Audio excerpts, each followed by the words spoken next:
Welcome to Website Design Made Simple, the podcast for busy small business owners who want a high performing website that converts and sells their offers, even while they're sleeping. Because you deserve to have a strategic and beautiful website that truly represents your brand and positions you as the expert that you are. I'm your host, Jenny B., web designer and creative director at Jenny B Designs, where we believe that your website is the one thing that makes you sales and builds your brand at the same time. Ready to say goodbye to a website that you're embarrassed to share? And hello to a money-making, personality-packed powerhouse? Let's head into today's episode. Today we're going to have a little fun. We're going to talk about why I don't use the F word. And by F word, I mean funnels. You probably heard this term thrown around a ton, and it can mean many different things to different people. And some people even have a very, very specific interpretation of it. In my mind, I have two basic interpretations of it. The first is the more sophisticated sales funnel.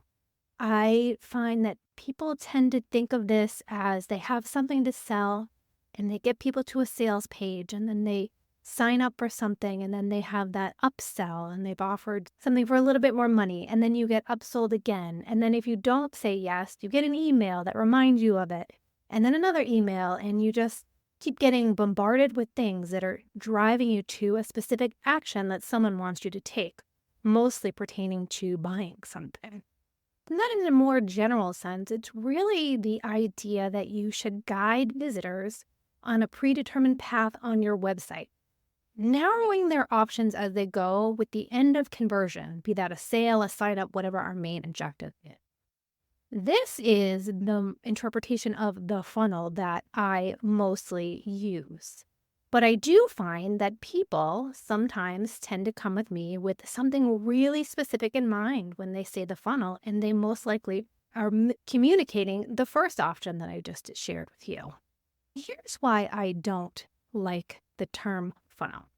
I find that, firstly, people tend to get a little overwhelmed with the term funnel. I find I liken it to SEO. People have heard this term funnel. They either have a very specific interpretation in mind or they don't know what it means at all, but they feel like they've been told you must have a funnel to make money with your business. And the second reason why I don't like it is I find that it's really linear and very, very rigid. And I don't feel as though it aligns with how I would like to represent my business and how I think a business should be represented online. Let's talk a little bit about what I mean by that. First off, let's talk about the linear and rigid. When you visited a website the last time you went to one, do you think that you followed a perfectly straight path that everyone follows from when you landed on that page to when you went to that actual purchase? Probably not. Many people browse websites very differently. Some people come, they leave, they come back later. And when you have a very specific funnel, it really doesn't account for this natural user's journey. Secondly, I find that a strict funnel can really feel almost manipulative and really impersonal. And when we are designing a website with only conversions in mind, we kind of risk treating our website visitors as statistics instead of an actual individual. And this can sometimes come across as pushy, salesy, coerced, and it does nothing to help build that trust with your audience. And the third reason is that these specific funnels, they don't account for the diverse needs of our visitors. We all are coming to the website in a different stage of the buying process. Some may be ready to buy. Some may be just researching. Some might just want to learn a little bit more about you and are looking for a little support. And this kind of funnel that's a one-size-fits-all doesn't really serve all of these individual needs. Now, I do focus heavily on conversions on my website. I think that is such an important part of a website. That is one of the main reasons why you have a website.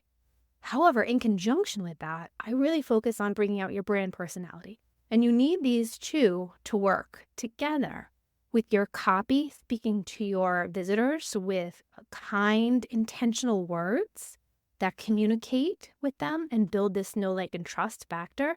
as well as offering resources for them on your website. It's not just a place to make sales, it's so much more than that. And I think there needs to be a nice marriage on the two.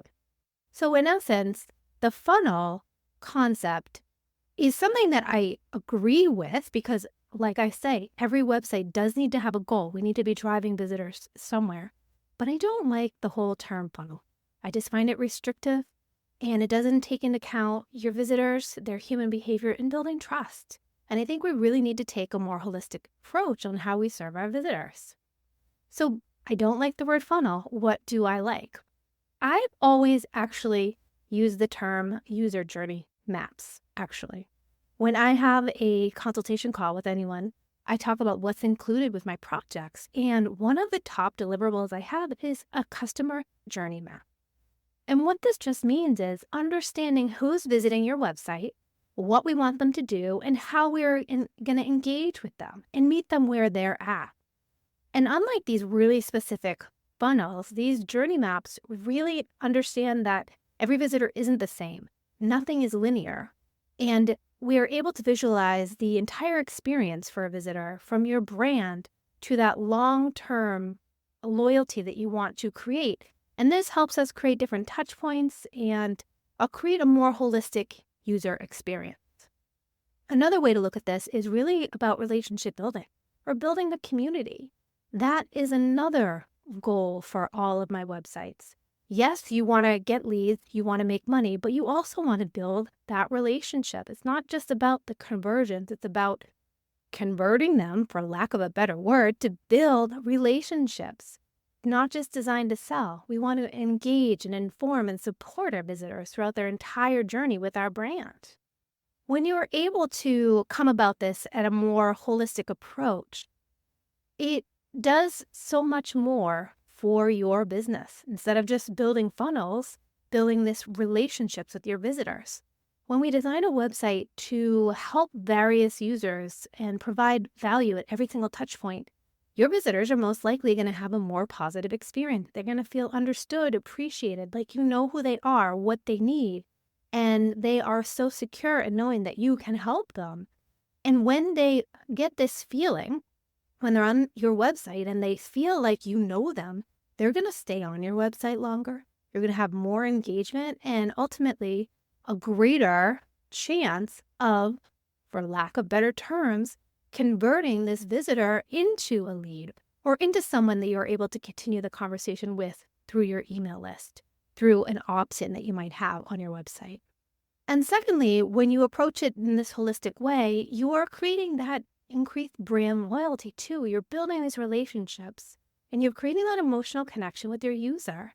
And this goes back to not just creating funnels, but creating a unique place for your brand to be online that has copy in your voice and imagery, how you want to portray yourself online to create your unique brand personality. Your visitors will feel that emotional connection. They'll see you as a trusted resource, a trusted partner, and not just someone who provides a service. And the last reason why I think this holistic approach is better is because, honestly, in today's day and age, people are super smart and they know a funnel when they see one. This might not have been true maybe 4 or 5 years ago. I feel as though there were so many funnels, people would get into them and it was okay. Now, I feel as though if someone goes to your website and they find themselves in this funnel concept, they're going to know, they're going to feel odd, and they're going to say, I don't really trust this brand. I don't want to keep going. And it's not going to create that relationship, which is what you want to do.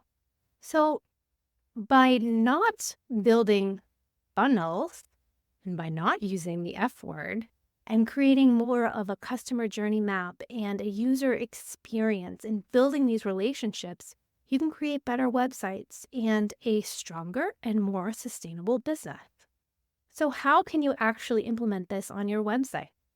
Well, the first way is to, of course, reflect your brand personality online. This is where your unique voice comes in. You are speaking to your ideal clients. You are sharing words that resonate with them and that they know that they're in the right place and you can solve their problems. That's the first way. You have imagery, your brand photos that reflect who you are as a business and a business owner. and they understand the transformation you are able to provide. You have a color scheme that resonates with them, and your website's functionality works, and it's in alignment with your brand's values and your brand's personality. This consistency, it helps build that trust and makes your website more memorable. Which, by the way, if you are wondering what your website's personality is, I have a website personality quiz on my website. If you go to jennybdesigns.com, you can take that quiz and I will share with you which of the 4 website personalities your website fits into and some easy ways that you can up-level the website that you have right now based on that unique personality. The second thing that you can do is focus on providing value at every single touch point that you can, not just when someone is ready to buy. And I build this into all of the websites that I work with. And this just means incorporating value and resources for your users, such as videos, podcasts, if you have free podcasts, blog, anything that is free and open that someone doesn't have to sign up for to engage and get value from your website.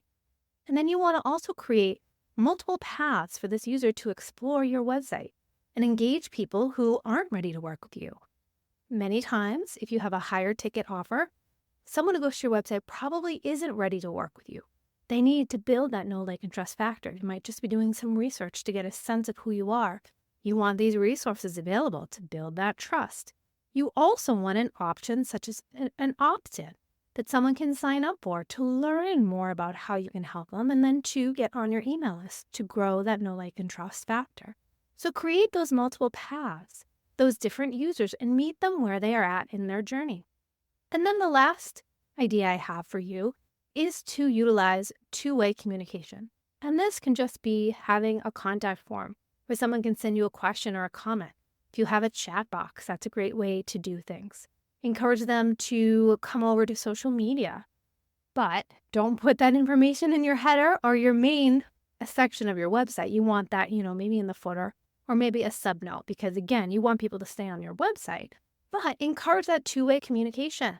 For example, I am giving a podcast right here. This is a free resource, and I'm encouraging you, if you are a podcast listener, to come over to LinkedIn. The link is just below in the podcast notes, and send me a message. I want to communicate. I want to know that I am providing some value to you. And if you have questions, I would love to answer them for you. I'd love to have more of that two-way communication. And that's part of this user experience, this user journey. So as we wrap up in today's episode, I just want to recap why I don't like using the F word. And I'm going to be honest here. I have found myself using it occasionally when I can't find the right words for what I'm looking for. Because sometimes I default to it because I feel like it's just widely understood. But I don't like it. It never feels good. So I need to stop saying it entirely. I just find it too restrictive and too linear and too salesy. And that's really not what we want to try to do with our websites. We want to encourage a customer journey, a user experience, build these relationships, offer real value and communication, and meet the user where they are in any stage of their journey. Remember, the goal of your website isn't just to guide the visitors to a single action. It is a large part, but you also want to create that environment where they feel understood, supported, empowered to make the right decision, and you build that long-term trust. And this all comes out when you bring your unique brand personality online. So I encourage you, maybe today, take a fresh look at your website. Ask yourself if it does reflect your brand's unique personality. Does it provide value at every single touch point? Does it allow for a different user journey? And if not, maybe try adding a few things that will make it a little bit more towards building relationship as well. And just because you're not using a funnel, the F word, that doesn't mean we're abandoning that goal of conversions.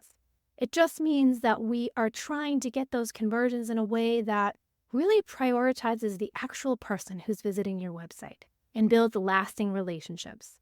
It's not just about a website that sells, but it's about a website that really serves and creates community and creates trust.